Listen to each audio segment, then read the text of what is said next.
before we started. The webinar will go for 1 hour. I know the schedule says 30 minutes, but we had a technical issue, which means we made a mistake, but apologies for that. If you have any question, please feel free to type the question in your chat function in your Skype control panel. What I'll do, I'll collect all the questions, and at the end we'll have some Q&A session time. If we don't get to your question during today's webinar, we will be sure to follow up afterward. Please, also something really important, this webinar is going to be recorded. So if you don't want to be recorded, please make sure your mute is off. This goes also for the participants using their phones. Please make sure your mute is on. Sorry, your mute is on, not off, on. Okay, so thank you everyone for joining us for today's webinar. I know everyone have very tight schedules, but this one we consider this a really good education session for potential business. My name, next slide, Michelle, please. My name is Diego Saray. I'm working with Cargill Animal Nutrition SMT Group. For the people that don't know, SMT stands for Strategic Marketing and Technology. And my main role is to provide support and tools to our beef sales consultants and our beef development managers. I'll be your host today. So please don't be so hard on me. Okay, so today we are really happy to introduce and announce our new product in the market, AltoSeed IGR, an insect growth regulator that will help your customers to reduce the impact of horn fly in their cattle productions. We as Cargill have an exclusive distribution arrangement with Central Life Sciences for the use of AltoSeed within our Right Now Emerald Mineral for an initial period of 3 years. This is very exciting. We think this product is great and it's going to be very beneficial for our beef industry in Canada. So without any further ado, I'd like to kick things off by welcoming Paul Kropp. Paul is the National Manager at Central Life Sciences. He has presented hundreds of webinars, so he will be better than me here.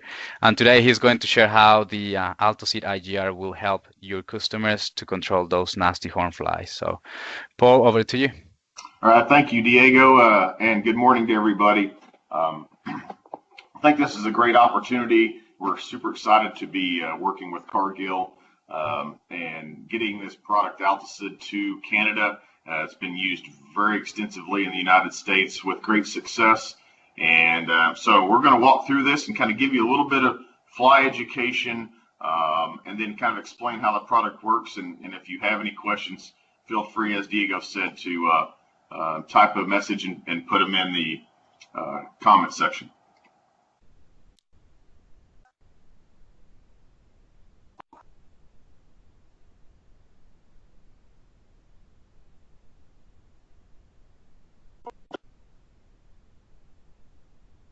So the first question that comes up is, as we talk about fly control and fly control options, and I think the first question is, why are we concerned about fly control? And the ultimate answer to that is, as beef producers, our ultimate job is, and our ultimate goal is to produce as much beef per acre as possible and to be as profitable as possible. And as we look at flies and what they can do, flies really hinder performance and create stress and discomfort in our animals. And we'll get into this in greater detail, but they're very detrimental to our ultimate goal of maximizing beef production per acre. So as we get into learning a little bit about the fly, I know that very few people have been entomologists or even maybe educated in entomology. So we'll talk a little bit about flies and kind of maybe what makes them unique and what we're trying to do. So as we look at the 4 main species of flies that are on the slide, we can really kind of break those up into 2 different groups. So the 2 fly species on the left, what we consider premise flies, that would be the house fly and the stable fly. I think everyone's pretty familiar with the house fly. The stable fly is a blood-sucking fly that can travel great distances, and we really typically see those more in confinement type situations. As we look at the two fly species on the right, that's the face fly and the horn fly. The horn fly being the bloodsucker of the two. That's the fly that is our biggest issue on pasture cattle. And we'll get into a little bit more specifics about that, but this is the culprit of the majority of our issues.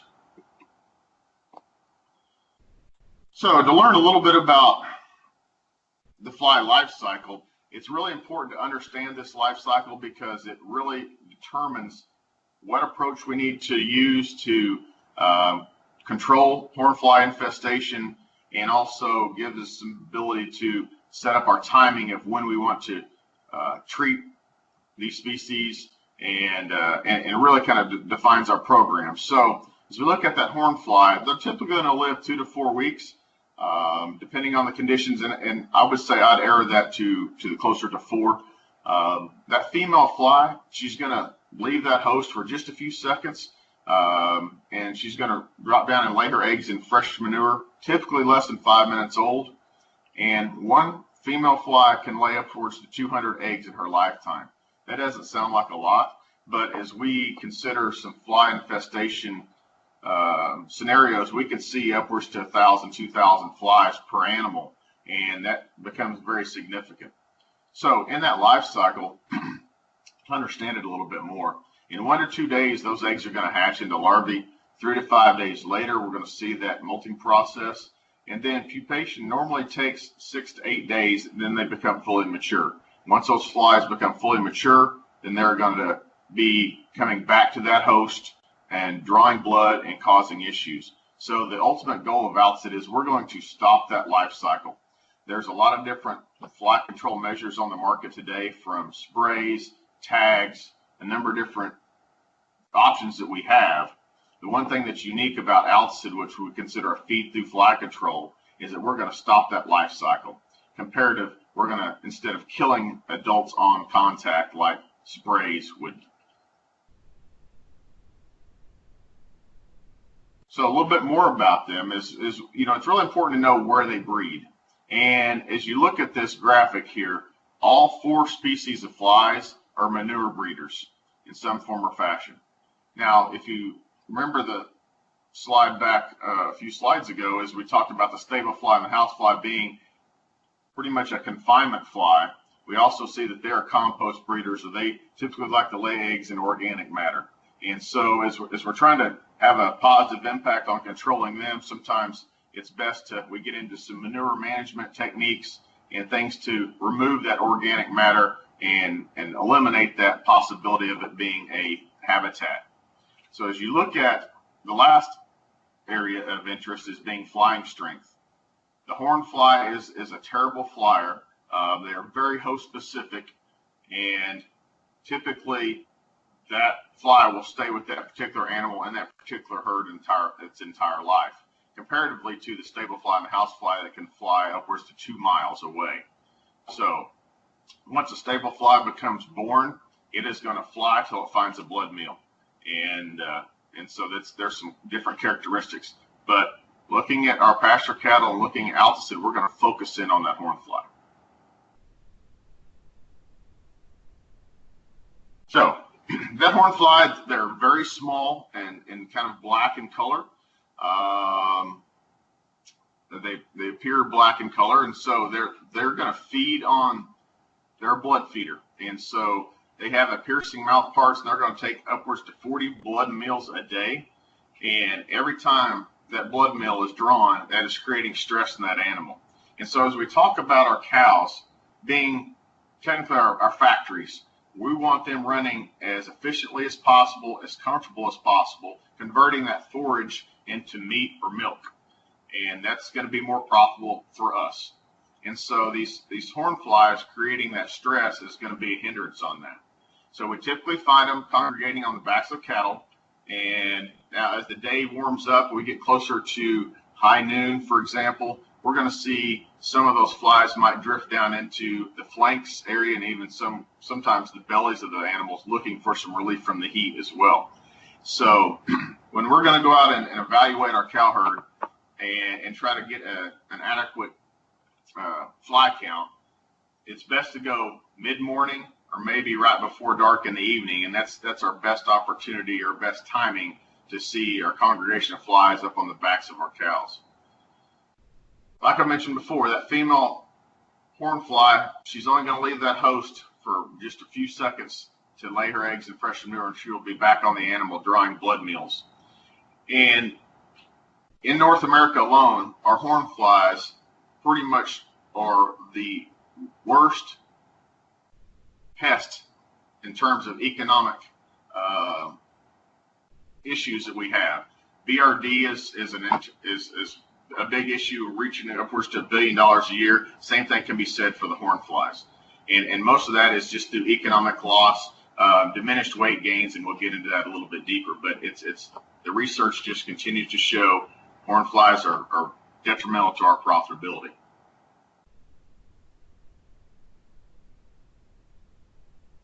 So as we talk about this horn fly being very small, but they're very, very powerful, and like I said before, they're create a negative impact on our economic profitability.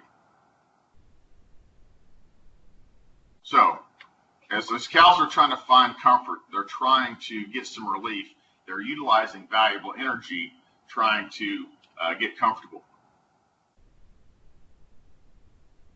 And so as we see sometimes, if we got a horn fly infestation, we'll see cows bunching up, they're rubbing up against each other, they're slinging their heads, they're slinging their tails, they're expending energy trying to get some relief. The one thing that they're not doing is out grazing, which that's exactly what we want them to do. We want them comfortable, stress-free, out doing their job of converting that forage into meat or milk. And so when we have a large horn fly infestation, that is not taking place. So we can look at where some of this energy loss and some of this energy loss, what's it doing to our animals. We typically see lower body condition scores. We see reduced weight gains in our calves, lower pregnancy rates, feed efficiency decreasing, and obviously we see loss of blood as these horn flies are blood suckers. As I mentioned before, is the horn fly costs the beef industry over $1 billion a year, and it is North America's most pervasive and costly external parasite.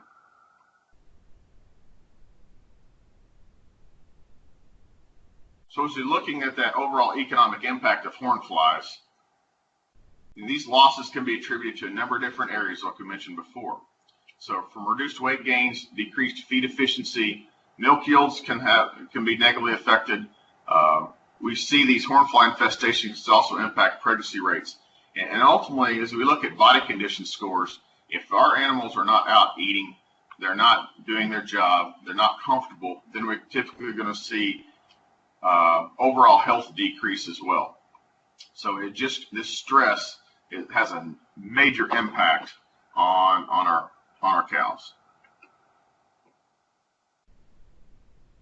Now, one thing that we're learning more and more about, and where flies are having an impact, is spreading mastitis.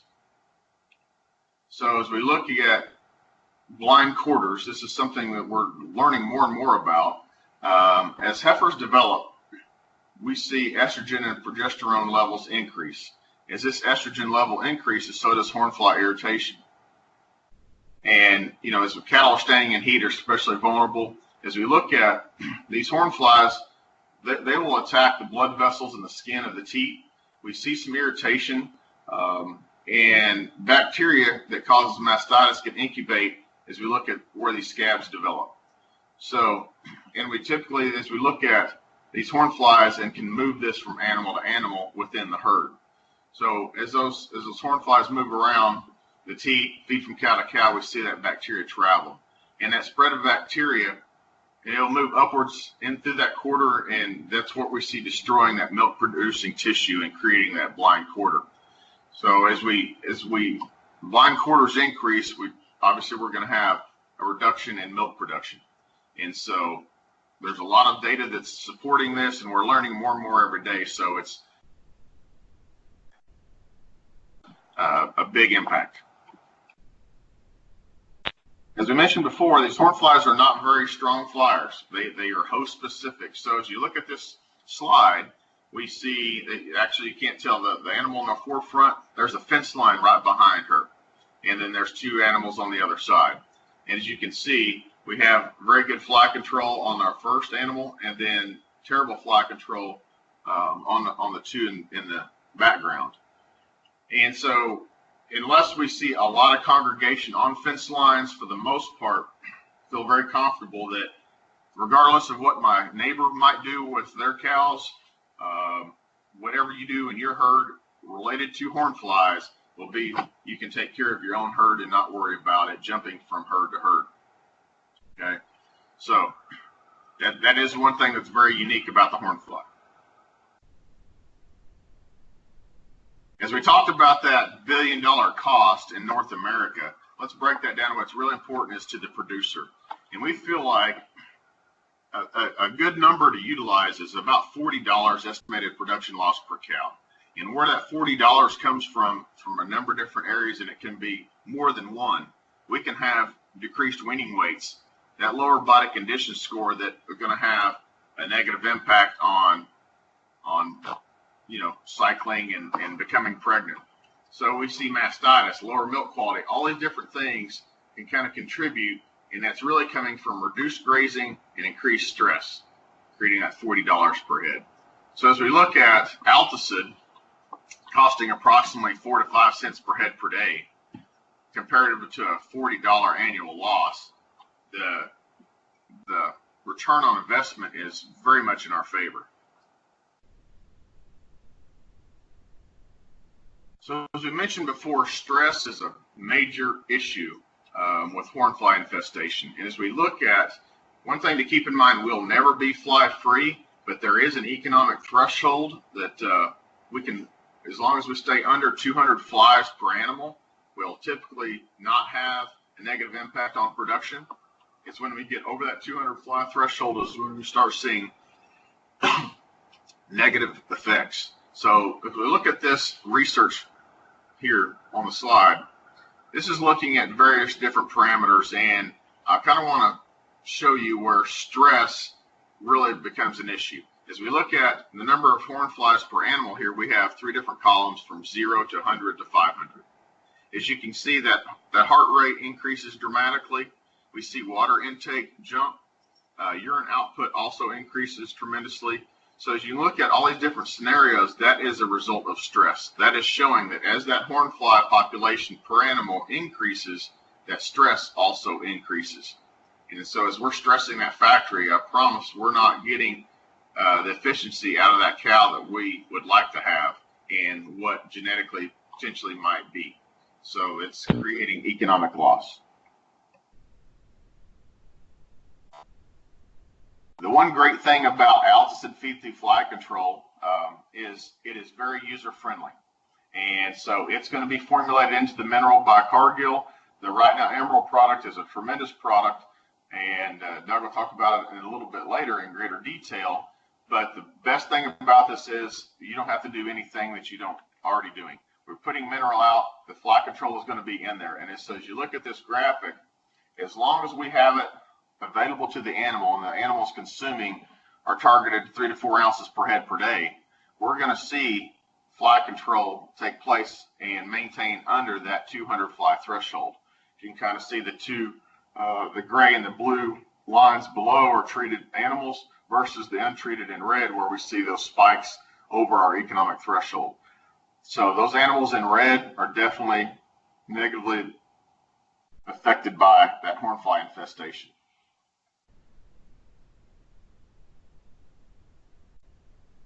So obviously we know there are some other methods out there, and there's not to say that those don't work. It's just some provide more benefits versus others. So some questions will always come up about ear tags. And so I know in Canada you haven't had the feed through fly option available, and so it's new.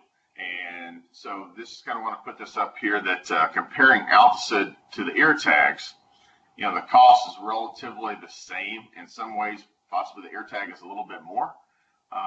But if you look at this graphic, it'll kind of show you again that 200 fly threshold is very important. So the Alticid cattle are in blue, and through the whole time of the study, we maintained underneath that threshold. As you can see, the ear tags in green, we had very high fly counts. Once that ear tag went in, obviously they did a very good job of control, but as you can see, about day 75, we started seeing issues. And as that chemical left that compound left that ear tag, then we started seeing fly populations increase dramatically. So that's typically what you'll see in those. So now that creates us have to bring our cattle up, put new ear tags in, have to run them through the chute. We have to have labor, all these different types of things to try to maintain that same level of consistency that Alticid is doing for us out on pasture. So just to reiterate, it's very user friendly, and as long as we're following good mineral feeding practices, the product is going to be available. The ultimate goal here is we're trying to inoculate manure.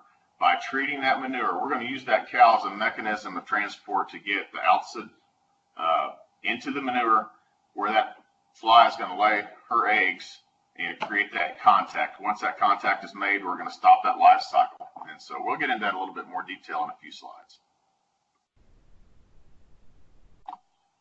So as we look at product comparisons, and that's as we're introducing something new to the marketplace, that's the first thing that's going to come up. Well, how does it compare to what I've already done in the past? So as we mentioned before, as we look at cost per treatment per animal to an average cost per head per day of efficacy, as you can kind of see, they're very similar.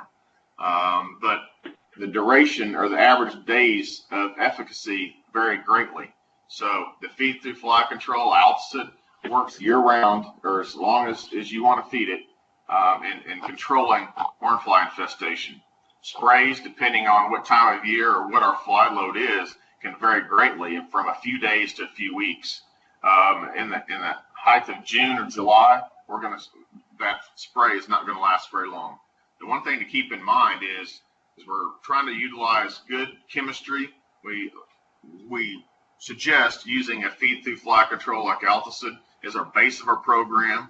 That allows us to use some of these sprays or other mechanisms for hot spots if we, for whatever reason, might come up. So Alticid is a great baseline for our program. So I'm going to share a little bit more research as we talked about. So the economic losses from hornfly infestation data continues to support it year after year, that as we control these hornfly populations, we see good results. And this is some data from Oklahoma State University. This is where I attended school. So Dr. Justin Talley, he did some research in 2011 looking at cattle fed Alticid IGR gained about 16% more weight than the control group. That's about 0.3 per head per day, and it resulted in approximately 28 pounds more compared to the control group. That's significant. As we look at that 28 pounds and what it means to us, as remember, our ultimate goal is to raise as much pounds of beef per acre as possible. And so as we look at that extra 28 pounds at approaching $2 a pound this summer, that's significant. So let's compare that to some historical data that we have. So looking at, this is some data from the 70s and 80s. You can see this is very consistent. So this is looking at some weaning weights in calves. The Alticid IGR fed cattle increased weaning weights by 20 pounds on average. So we look at yearling cattle, that bumped up even more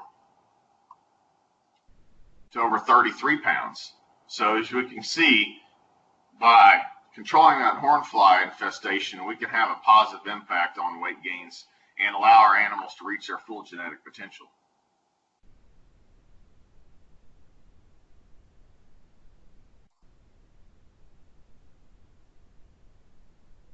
So looking at some of those economics that we shared, as we mentioned, those hornflies can cause a 15 to 50 pound weight loss per head during that summer season. And the one thing about Canada is you have a short fly season, but it's very intense, and it can have a significant impact on productivity. So, as mentioned before, we're looking at a potential of $2 per pound coming up this year, and that economic return can be anywhere from $20 to $100 per head, depending on kind of our grazing system. So this is where feeding emerald with Altacid can be a tremendous benefit and have a positive impact on body condition scores and improved reproductive performance.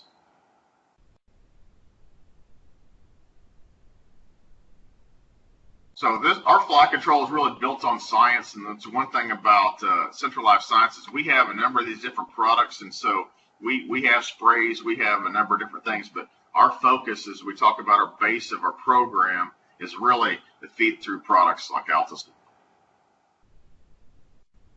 So really how this product works, and it's trying to change your paradigm a little bit of what maybe you've been used to in the past. So as we look at a adulticide, which would be a spray. So as we spray cattle, we see pretty much instant death of the adult population. That's how you're trying to control. I'm going to change your mind in that, in fact, that the feed-through fly controls we're not killing adults, we're stopping that life cycle.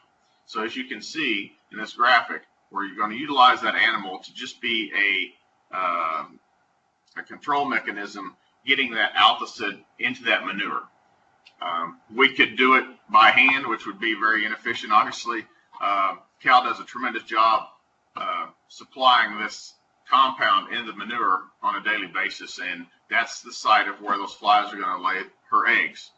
So as we can kind of see in this schematic, the Altacid is going to pass through the system, deposit in the manure, and that point in that life cycle, we're going to break it. We're mimicking a natural hormone. So we technically have not had any cases of resistance in the history of the product, and this product is 30 plus years old. And so it does a tremendous job when fed correctly. Dose is the poison, so we want to make sure we're getting good, adequate intake of the mineral. As long as we're getting good mineral intake, the product is going to be in that manure at the proper rate. So as we look at this timeline, it's very important. As we mentioned before, that fly life cycle is 21 to 28 days long. And so it's very important of our timing of when we introduce the product and how it's fed. So day one, the producer is going to feed the mineral. By day 3, that manure is going to be treated at a lethal level. And so feel very confident we're going to get good mineral intake with the Right Now Emerald. And so that effective date of when this product is going to work is really going to be dependent upon the existing fly populations. If we wait till we see flies, we're going to have to wait for that life cycle to break. So typically that 21 to 28 days before we're going to see some relief. That's why it's very important for us to get product into the animal and inoculating manure as soon as possible.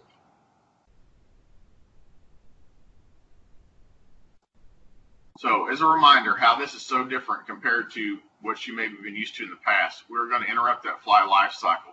And Altacid is considered an insect growth regulator.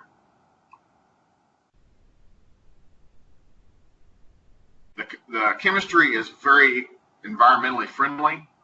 It's safe for all other animals. Actually, the great thing about methoprene, which is the compound of Altacid, is it's used in a lot of different species around the world. And so, for example, it's mosquito control, a number of different things, obviously at different concentrations. We have this product formulated specifically for the horn fly. And so other species have some different levels of efficacy. And so, but it's used around the world. Just wanted to kind of share that with you. So from birds, dung beetles, other insects, fish, our stock tanks, we have no negative effects. And looking at this low-risk chemistry compared to some other products, I know historically in the past, there's been some fly control products, what we consider an organophosphate, which are not as environmentally friendly as Altacid. As you can kind of look at this graphic, I want you to focus on caffeine and table salt. This is looking at levels of toxicity. So comparatively to the bottom bar, which is methoprene or Altacid, we were never able to reach a toxic status with methoprene. So hope that increases your level of confidence.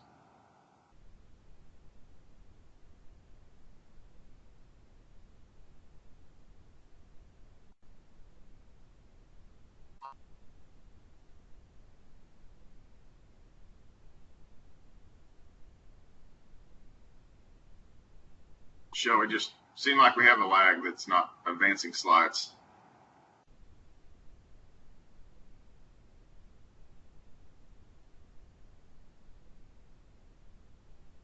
There we go. So as we mentioned before, we'll never be fly free. And I want you to keep in mind there is an economic threshold for hornfly infestation. And so we mentioned before, that magic number is 200 flies per animal. So that's one thing as we're introducing this product to producers that haven't been exposed to it before, setting those realistic expectations are very, very important. So at 200 flies, one of the best ways we can look at this is what I consider the dinner plate method. So as we're out looking at our cattle and trying to evaluate our hornfly populations, we can kind of look at the side of a cow and determine potentially on that animal how many dinner plates might be on that side, and you can kind of, or size of a pizza, and there might be 7 or 8, and then just kind of focus in on what you consider one of those areas and kind of get a visual count. It'll be easy to tell if we're in that 100 to 200 fly threshold comparatively to in the thousands. It'll be a drastic difference. So as we've mentioned before, timing is very, very important. We'll consider what you'll hear more about this 30-30 program. So as we talk about where that 30-30 comes from, it's when we want to introduce the product and when we want to pull the product out. So as we talk about that 30-30, we want to begin feeding that right now emerald 30 days before overwintering flies emerge. And typically we'll start to see a little bit of green grass, maybe temperatures reach up to 65 degrees. And that's when we start seeing flies emerge. We want to put out about a 5 to 7 day supply, following all of our good mineral feeding practices, making sure we have an adequate number of feeders, they're placed correctly. And it's very important for us to initially early on to check mineral consumption. And we want to make sure we're taking into account the calves at side and a number of different factors to make sure we're getting good, adequate mineral consumption. So we want to continue feeding the Alcid Emerald all the way through the fly season, and then we want to continue 30 days past the first hard freeze. And the reason for this is we want to have an impact on that overwintering pupa that is going to be in the ground that potentially could emerge the following spring. So as we do this over a stage or two through multiple seasons, we're going to see the overall populations reduce. And if we follow this 30-30 program, this is going to be our best case scenario of controlling horn flies in our pasture cattle. So as I mentioned before, that 200 fly threshold, this isn't obviously can kind of give you a little bit of a visual of what we consider within range and over. So if our cows look like the animals on the left comparatively to the ones on the right, we're be in very good shape.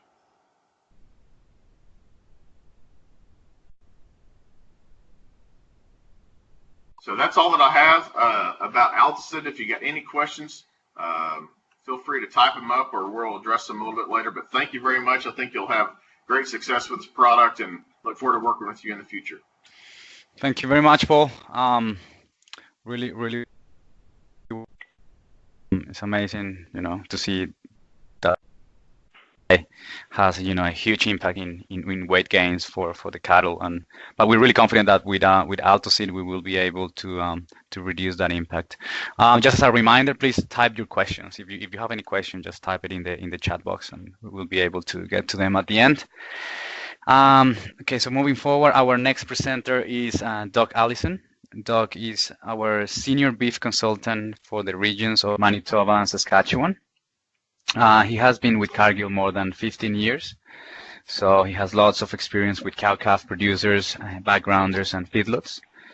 He's going to share with us today his experience with our current right now mineral package and why we should be feeding mineral to our cattle. So, Doug, over to you. Okay, thanks, Diego. Just welcome everyone. It was nice to hear Paul's presentation. It's very nice, very good that we've got a product like this out. We've been waiting a long time for a product like this to be registered in Canada, and we have it here, and I think it's going to be a great opportunity for people to be able to look at a product that is science. There's a lot of science and technology behind it. There's a lot of data, and there's a beneficial return on investment by using a product like this. So as we kind of go through, I'm not sure if Michelle has control there or not, but we'll go on to the next slide.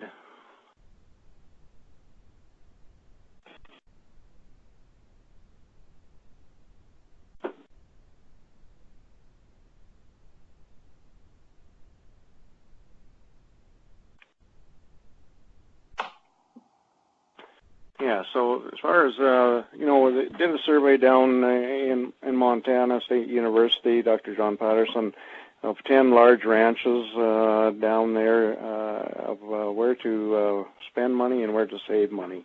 And these are a few of the results that we definitely agree with. 5 areas to save money is to be able to cut hay waste, feed more crop residue, weight and sort cows into supplement groups, and that means by your maybe younger cows or your 2-year-olds, 3-year-olds that are maybe lacking a little body condition score versus mature cows that don't need that extra nutrition to be able to get them into, to get them too conditioned up.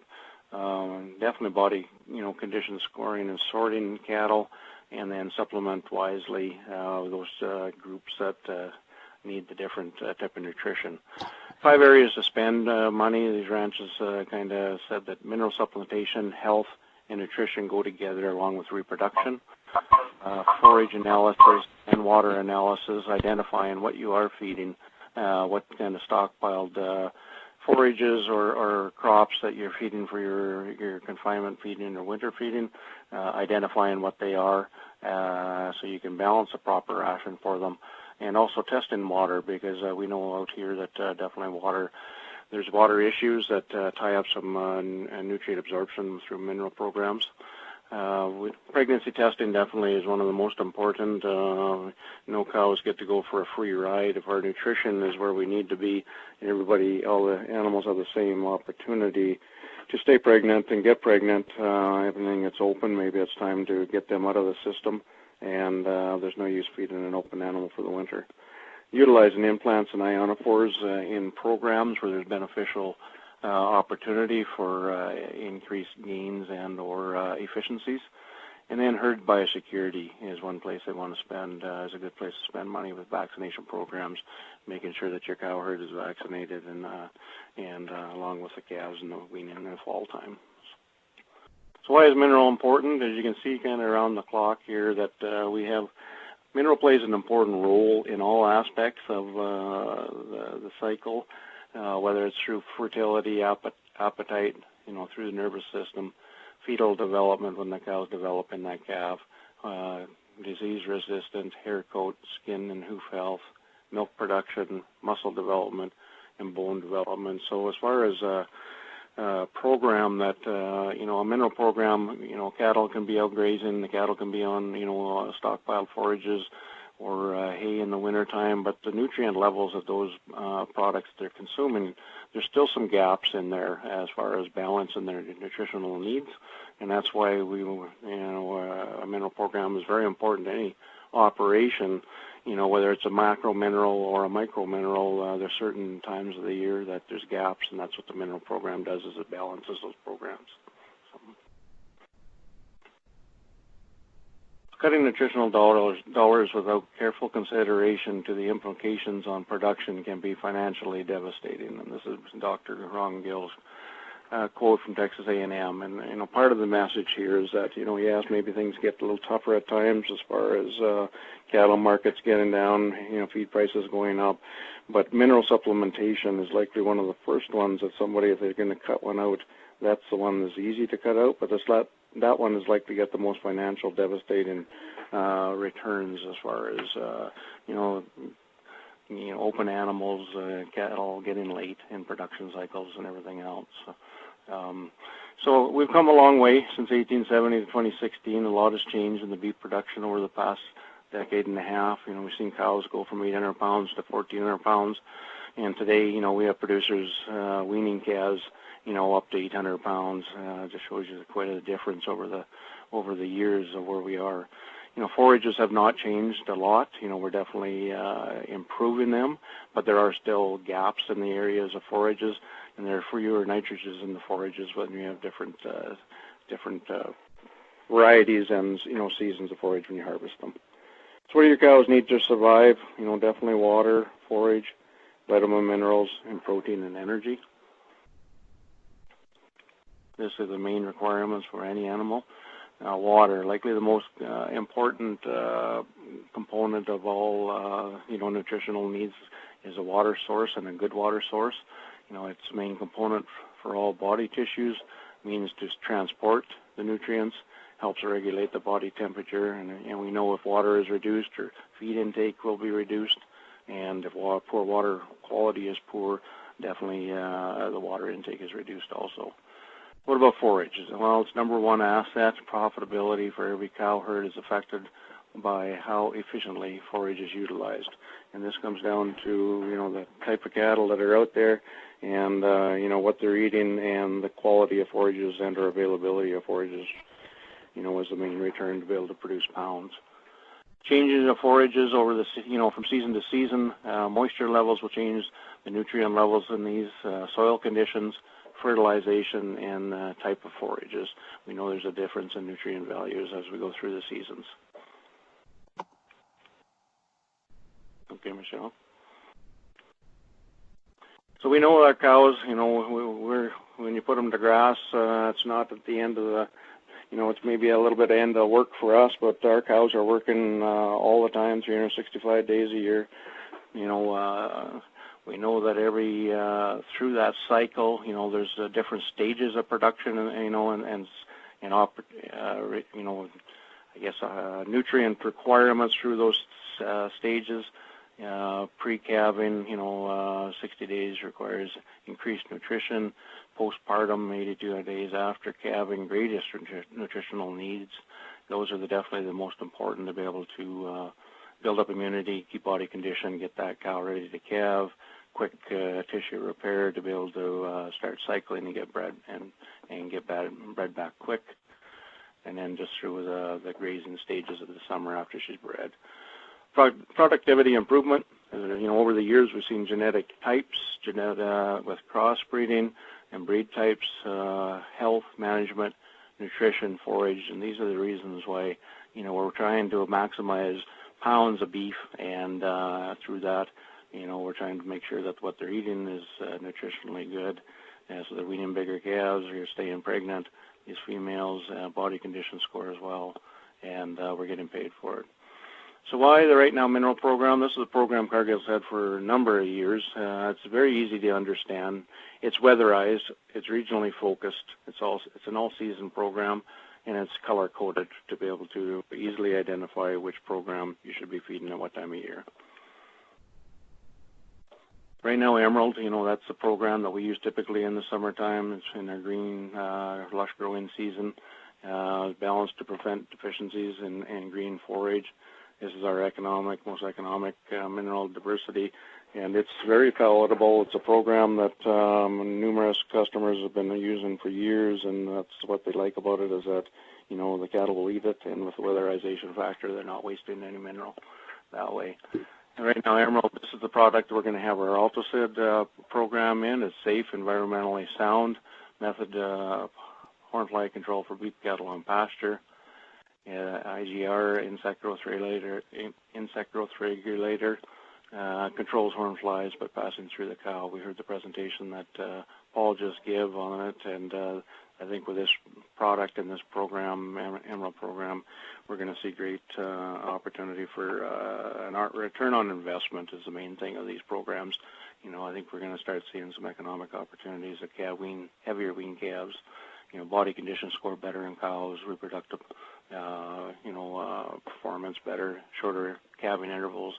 That's our goal, to be able to maximize the weaning weights and pounds of beef that we're weaning at the end of the fall. We know that, there's other treatments out there, but a lot of them are not science-based, and we know that if there's horn fly infestation, that it can definitely quickly explode into 4,000 animals per year, or per animal, 4,000 flies per animal. One thing about the Right Now mineral program, we know that this is a very, very palatable, program that the cows will eat.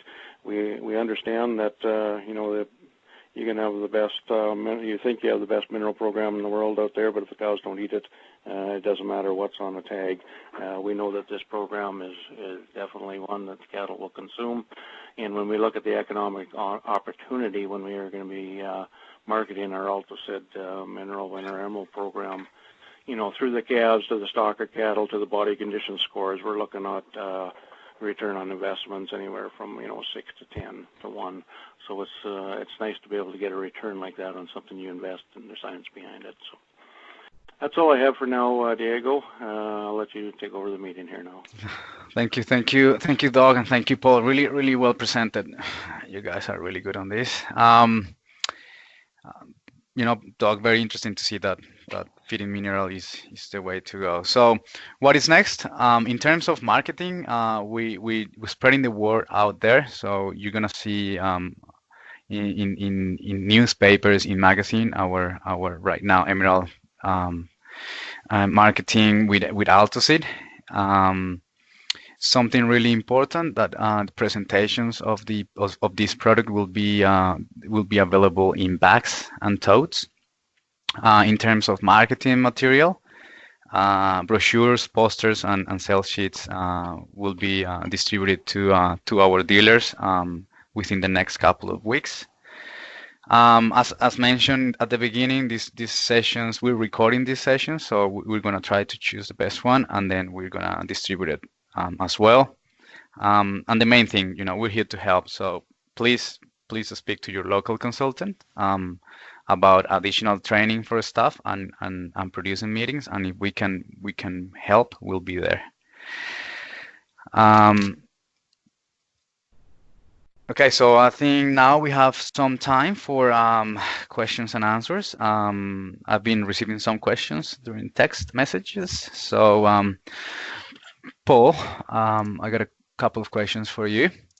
The first question I got is, does this product has any withdrawal period? No, Diego, this product has no withdrawal whatsoever, so you can feel very confident. Technically, it's, some people get it confused.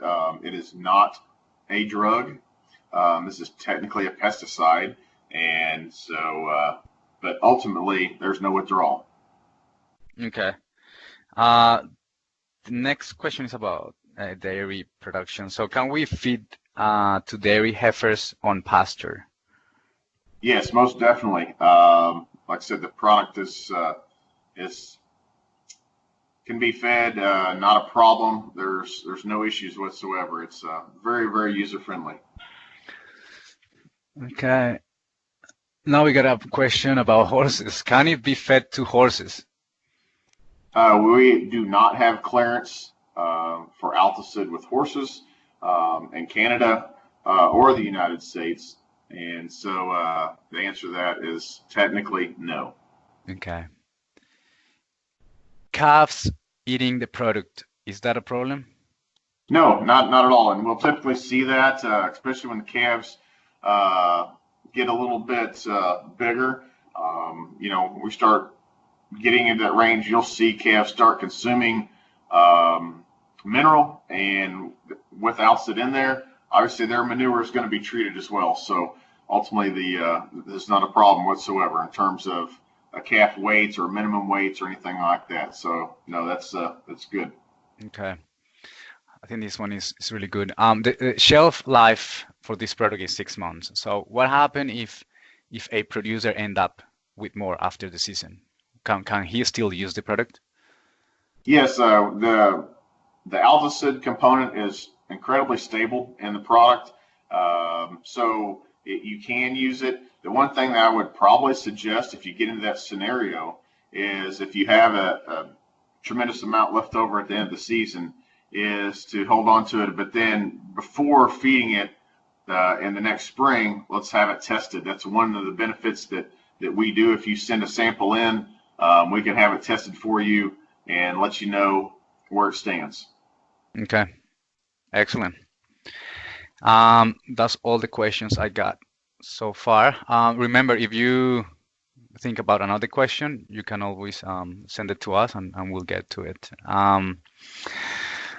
So to wrap up, thank you very much, everyone. We appreciate you being here.